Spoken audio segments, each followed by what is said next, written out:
హామీల ఎగవేత జనం నిలదీత పల్లెపూరు కాంగ్రెస్ నేతలపై నిరసన హోరు ప్రచారంలో ఎమ్మెల్యేలు నేతలపై ప్రశ్నల వర్షం మహిళా సంఘాలకే చీరలా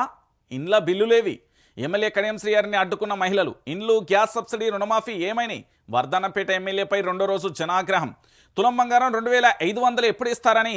రామచంద్రు నాయక్ను అడ్డగించిన మహిళలు ఎమ్మెల్యే వెడ్మ బొజ్జాను నిలదీస్తున్న జనం ఆలేరు ఎమ్మెల్యే బీర్ల ఐలయ్యకు నిరసన సెగ ఒకసారి చూడండి ఈ నిరసన సెగలకు కారణం ఆ పార్టీయే దాంట్లో ఎలాంటి డౌటు లేదు ఒకసారి చూడురి మీరే చూడురి ఇందిరమ్మ చీరలు సగం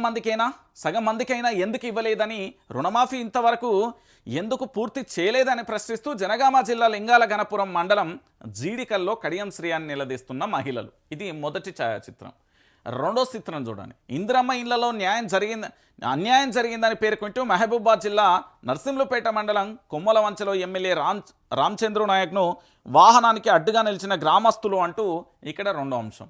దేనికి నిరసన సెగలు వస్తున్నాయి ఎందుకు నిరసన వ్యక్తం చేస్తున్నారు ప్రజలు నిరసన వ్యక్తం చేయడానికి ప్రధానమైన కారణం ఏంటి ఎవరి తప్పిదం వల్ల ఎందుకు నిరసన వ్యక్తం చేస్తున్నారు అనేది ఒకసారి మనం ఆలోచించాలి ఎందుకు నేను ఈ విషయాన్ని చెప్తున్నానంటే తెలంగాణ యావత్తు సమాజం కూడా ఆలోచించాల్సిన విషయం ఏంటంటే కాంగ్రెస్ పార్టీ ఏదైతే ఉన్నదో వాళ్ళు ఇచ్చిన 6 గ్యారెంటీలు 13 అంశాలు 420 హామీలు ఏమైతే ఉన్నాయో 100 రోజులలోనే నెరవేరుస్తామని చెప్పిన మాట అయితే ఏదైతే ఉందో దాంతోపాటు అన్నీ సగం చేసుకుంటూ పోతూ ఈరోజు ప్రజల చేత ప్రజల కొరకు ఎన్నుకోబడిన నేతల ఆచూకీ ఇన్ని రోజులు కనబడలే ఇప్పుడు ఎందుకు కనబడ్డది అంటే సర్పంచ్ ఎన్నికలు వచ్చినాయి సో ప్రచారం కోసం వచ్చిన ఊరవతల నుంచి పొలిమేర నుంచి అటేదంతారా తరిమి కొడతారా అంటే లేదు ఊళ్ళోకి వచ్చింది కాబట్టి అడ్డగించి బాజాప్తుగా నిలదీస్తే హక్కు వాళ్ళకు ఉన్నది కాబట్టి వాళ్ళు అడుగుతున్నారు అడుగడుగునా కాంగ్రెస్ పార్టీకి నిరసనల హోరే అవుతుంది ఏ దిక్కు చూసినా ఎటువైపు చూసినా ఒకటే అంశం ఏంటి అంటే తెలంగాణ రాష్ట్ర వ్యాప్తంగా పూర్తి స్థాయిలో కాంగ్రెస్ పార్టీ ఎమ్మెల్యేలను నమ్మే పరిస్థితులలో తెలంగాణ ప్రాంత ప్రజలు లేరు ఇది క్లియర్ కట్ దాంట్లో పెద్దగా మనం ఆలోచించాల్సిన అవసరం లేదు దాన్ని మనం పెద్దగా చర్చించాల్సిన అవసరం లేదు ఎందుకంటే 2 సంవత్సరాల పరిపాలనలో వీళ్లకు దాదాపుగా మనం ఒకసారి ఆలోచిస్తే 3 షేర్ల నీళ్ళు దాయిచ్చారు ప్రజలు ఇప్పటికే ఎందుకంటే లగచర్ల ఘటనతో తెలంగాణ సత్తా ఏందో తెలిసింది అటు రామన్నపేటకు సంబంధించి ఆ సిమెంట్ ఫ్యాక్టరీకి సంబంధించి వ్యతిరేకత పోరాటం ఎట్లా జరుగుతుందో చూడొచ్చు దాంతోపాటు ఇటు RRR భూములకు సంబంధించి ఆ సేకరణ విషయంలో ఎట్లా నిరసన వ్యక్తం చేస్తున్నారో చూడొచ్చు ఇటు నిరుద్యోగులకు సంబంధించిన పంచాయతీ ఏ తారాస్థాయికి చేరిందో చూడొచ్చు సో ప్రతి అంశంలో ప్రతి కోణంలో కూడా ఒకటే స్పష్టమైన అంశంగా మారిపోయింది ఏంటి అంటే కాంగ్రెస్ పార్టీ వద్దురా అనే చర్చ మొదలవడంతో పాటు అది ప్రాక్టికల్గా నిరసన రూపంకు మారింది అంటే దాని యొక్క వ్యూహం మార్చింది ఆటోమేటిక్గా ప్రజలే పూర్తి స్థాయిలో కూడా తన యొక్క వ్యూహాన్ని మార్చుకున్నారు ఎందుకు అంటే పూర్తి స్థాయిలో కూడా మీరు మొత్తం చూడురి రాష్ట్ర వ్యాప్తంగా కనబడే ప్రతి ఎమ్మెల్యేలను కూడా నిలదీసే రోజు ఈ రోజు వచ్చింది కావచ్చు రేపు రాజీనామా చేయమంటారు ఎల్లుండి ఇండ్ల ముంగట కూర్చుంటారు అవసరమైతే వాళ్ళు ఇళ్లను ఖాళీ చేరి మాకు డబుల్ బెడ్రూమ్ ఇల్లు ఇయ్యలే మేము మీ ఇంట్లోనే ఉంటాం మరి ఎమ్మెల్యేగా నువ్వు హామీ ఇచ్చినామనే పరిస్థితులు రాబోతాయి రానున్న రోజులలో కాంగ్రెస్ పార్టీకి చాలా దరిద్రమైన రోజులు ఉంటాయి చూడురి మీరు ఇక ఇంకొక అంశాన్ని కూడా చూడాలి ఇక్కడ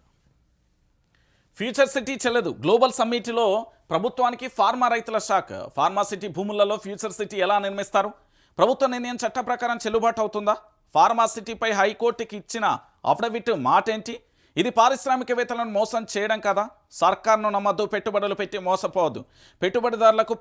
ఫార్మా సిటీ భూ బాధితుల విజ్ఞప్తి అంటూ కూడా చెప్తున్న పరిస్థితి కనబడుతుంది సో మీ అందరికీ తెలిసిన విషయమే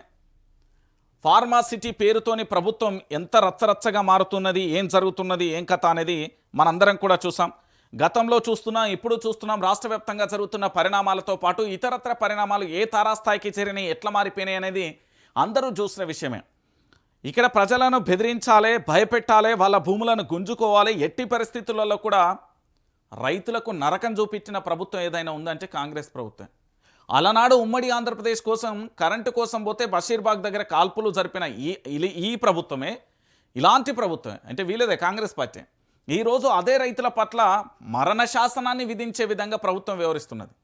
సో రైతులు నిరసన వ్యక్తం చేస్తున్నారు ఎప్పటికైనా రైతులదే పైచేయి అయితే తప్ప మీరు 2013 భూసేకరణ చట్టం చూడురి లేదా ఇతరత్ర ఏ చట్టాన్ని చూసినా కూడా మీకు చాలా స్పష్టంగా కూడా కనబడతాయి ఎందుకంటే రాష్ట్రంలో జరుగుతున్న ప్రతి ఎపిసోడ్లలో కూడా జరుగుతున్న ఎపిసోడ్ను ప్రతిదీ కూడా మీరు ఎగ్జాక్ట్గా ఊహించడం కాదు, క్లారిటీగా కూడా కనబడుతుంది. ఎందుకంటే ప్రతి చోట కూడా రైతులను ఇబ్బంది పెట్టే ప్రభుత్వం ఏదైనా ఉందంటే అది కేవలం కాంగ్రెస్ పార్టీకే చెల్లుతుంది. కాంగ్రెస్ పార్టీ యొక్క మోసపూరిత వాగ్దానాలే కాదు, కాంగ్రెస్ పార్టీ ప్రజలను ఎంత ఇబ్బంది పెడుతుందో కూడా మీరు ఆలోచించుకోరు దయచేసి. ఎందుకంటే పూర్తి స్థాయిలో కూడా జరుగుతున్న పరిణామాలు.